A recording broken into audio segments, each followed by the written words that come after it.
Hello तासी दिले good morning everyone. म चाहिँ भोलि सिलगढी जानुको लागि है आज नै पर्बिङमा आएर बसेको। अनि यहाँ चाहिँ के भएको थियो भन्नु न मैले चाहिँ नि त्यो अब त्यहाँनिर चाहिँ ड्रायर पनि रहेछ होइन, यो रोल ब्रस पनि रहेछ नि त। अनि मैले चाहिँ अब यो केसलाई चाहिँ रोल गर्छु भनेर चाहिँ बनाउँदै थिएँ होइन। अन्त चाहिँ रोल गर्छु भनेर चाहिँ त्यो देखेकोले कर्ली टुप्पामा मात्रै गर्नु चाहेको, तर यहाँ चाहिँ मैले बेसी नै घुमाइपठाएछु होइन। अन्त सबै केसभित्र त्यो केस चाहिँ ब्रसभित्र पसी गएर चाहिँ यति साह्रो पऱ्यो निकाल्नु। मैले झन्नै काटेँ होइन केस, तर फेरि अगाडिको गरेको थिएँ नि त, अगाडिको बिग्रिन्छ भनेर चाहिँ मैले आन्टीलाई निकाली मागेको। हेर्नु न कस्तो चाहिँ भएको थियो, दुखेर चाहिँ अब के भन्नु कस्तो खालको दुखिरहेको थियो होइन मलाई। अनि यहाँ चाहिँ आन्टीले निकालिदिनु हुँदै थियो नि त मलाई। अन्त म चाहिँ अब भोलि सिलगढी जाने, उनीहरूको घर बनाउनु हुँदैछ नि त होइन, त्यसको सामान लिनुसँग। अनि म पनि घरको लागि अलिअलि केही सौदाहरू किन्नु होइन, सपिङको लागि जानुको लागि चाहिँ पर्बिङ गएर बसेको। आज चाहिँ कस्तो बिजोकले चाहिँ निकालेँ होइन, केस चाहिँ यस्तो बेसी लट्ठा परिरहेको थियो, कस्तो दुखेको थियो भने मलाई चाहिँ अब म भन्नै सक्दिनँ क्या, त्यस्तो बेसी दुखिरहेको थियो होइन मलाई चाहिँ। गाइस मेरो केस रोल गरेको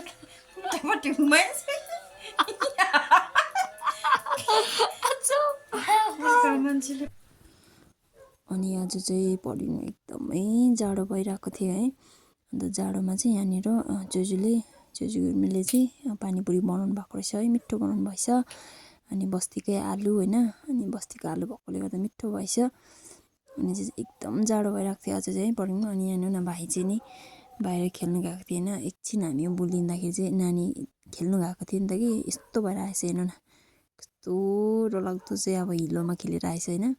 यहाँनिर चाहिँ आज चाहिँ फेरि एकदमै घाम त लागिरहेको छ, तर भए पनि अब हिजो पानी परेकोले गर्दाखेरि चाहिँ एकदमै चिसो थियो नि त बाहिर। होइन अब नानीलाई चाहिँ नुहाइदिनु आँटेको रहेछ है नानीले।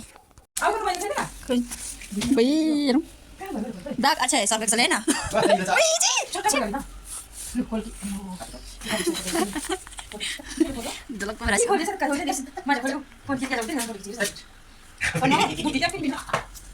पेटतिर मिल्दै लाएर आइछ के मुटु हेलो डुब्छङ फेरि भोलिपछि नकपार छाप्न देखाइ त्यो भिडियो चाहिँ मान्छेलाई हो भए यो के हो यो यहाँ कुल्ली यो के हो यो जी जा चेप्पा रहेछ चेप्पा हा इ जी के हो त्यो थियो यो खतरा छ नि, यो खतरा डुब्छङ खैला ला खै मिची खान बचाइदिनु डुब्छङ खैला सिनी हो आत्ति कुचो मैले छौ।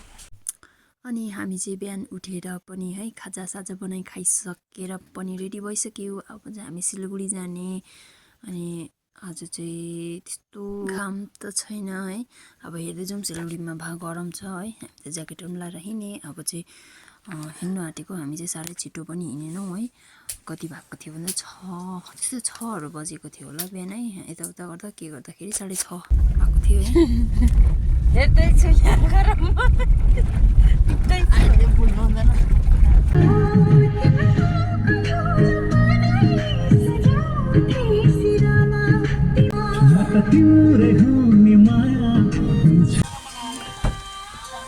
बसिरहेछ हामी चाहिँ यहाँनिर सिलगढी पुग्ने लाग्यो। ट्रेन आउँदै हेर्नु, ट्रेन आउने टाइम भएर रहेछ हो, घाम लागिरहेको छ।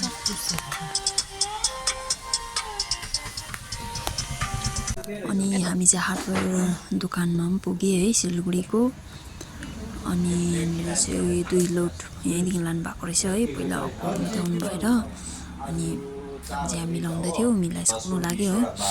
अनि अब चाहिँ हामी यहाँनिर मिलाइराखेर लोड लगाइराखेर चाहिँ हामी मार्केट जाने।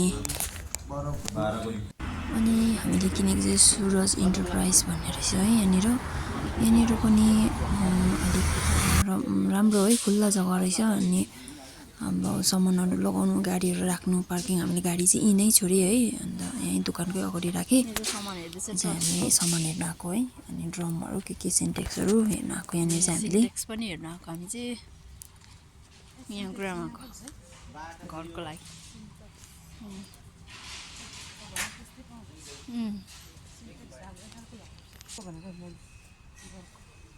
अर्कै खालको खोज्छ हाइट भएको ठुलो भएको कोचो खाइ मोमो यो हो मैले भनेको चाहिँ यति यति खाइ अब चाहिँ हामी आनीको सबै सामानहरू लगाइसकेर चाहिँ हामी चाहिँ अब घुम्नु हिँडेको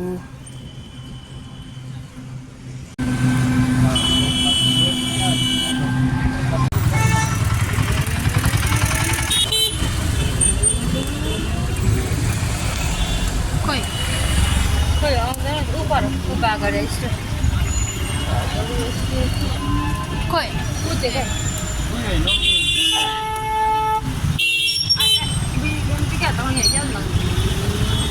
ब्याङ्क अफ बडोदा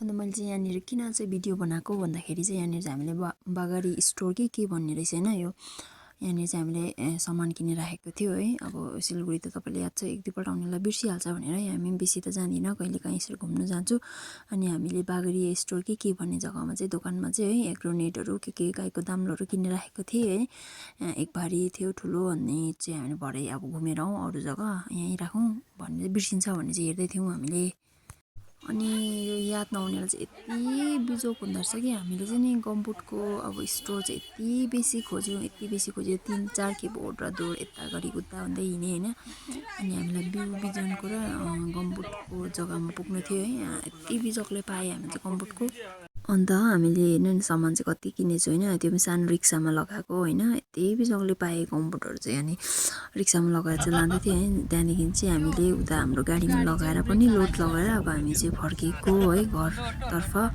हामीले चाहिँ मेरो सामानहरू चाहिँ धेरै भएकोले गर्दा चेकिङ हुन्छ भन्ने चाहिँ आनीको सामान घरको सौदासँगै त्यही लोडमा लगाएको छु है भोलि मात्रै आइपुग्छ अनि सिलगढीमा चाहिँ यति बेलाको टाइम चाहिँ ठिक्कको रहेछ है गरम त्यस्तो बेसी गरम पनि थिएन मजै आयो घुम्नु तर त्यहाँ चाहिँ के हुँदो रहेछ भन्दा चाहिँ एकदम जानेको मान्छेसँग जानु मात्रै मजा आउँदो रहेछ क्या कुन सामान चाहिँ कहाँ पाउँछ भन्ने नभए चाहिँ हामी चाहिँ घुमेकै हुन्छ अनि अब हामी फर्किने बेलामा चाहिँ आनीले नरिवल पानी खाएर जाउँ भनेर चाहिँ हामी सबैजना नरिवल पानी खाएँ है अनि फ्रुटहरू अलिअलि किनेँ सिलगढी गएर त नकिन्ने कुरै आएन है एकदम राम्रो फ्रेस र अलिक सस्तोमा त सिलगढीमा मात्रै पाउँछ यता त नाम्ची सिङताममा त धेरै महँगो हुन्छ होइन अनि हामीले नरिवल पानी खाइसकेर अनि फ्रुट्सहरू किनेर चाहिँ हामी घर फर्क्यौँ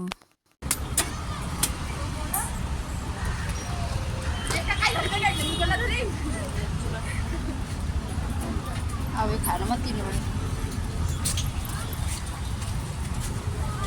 अनि आज चाहिँ धेरै थाक्यो क्या घुम्दै थाक्यो होइन अनि हामी फर्किँदा चाहिँ धेरै रात पनि भइसकेको थियो साँझ परेको थियो भनौँ न 4-5 बजेको थियो हामी फर्किँदाखेरि चाहिँ अनि घर पुग्दा त राति नै परेको थियो है